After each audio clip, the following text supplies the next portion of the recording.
म्हाडाचा अनागोंदी कारभार पुन्हा एकदा समोर आलाय।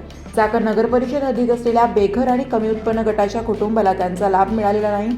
सदनिकांचे भाव लाभार्थी लोकांना परवडणारे नाहीत। ज्या लाभार्थ्यांना लाभ देण्यासाठी प्रकल्प मंजूर झाले त्यांना गायरान जागा दिली, त्याऐवजी आता अन्य लोकांना या सदनिका दिल्या जाणार असून या सदनिका विकल्या गेल्या नाहीत तरी या सर्व सदनिका भाड्याने देण्यात येणार असल्याचे सांगण्यात येत आहे। तसा शासन निर्णय झालाय।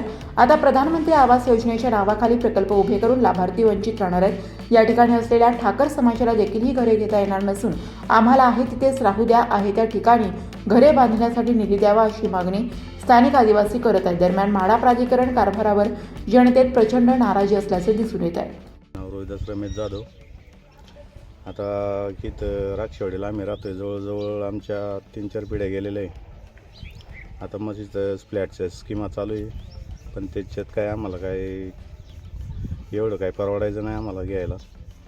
त्याच्यामुळं आमची जी घरं आहे ती आम्हाला अशीच राहून द्यावा एवढी माझी विनंती।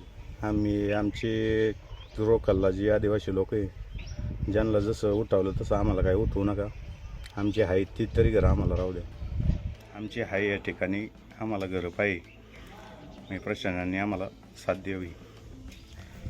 स्वतःचं घर आहे बघा, असं पडीक घर त्याच्यातच राहतो आहे, आम्हाला त्याच्यातच राहून द्यावं एवढी माझी विनंती आहे। जय श्री राजेश केदारी।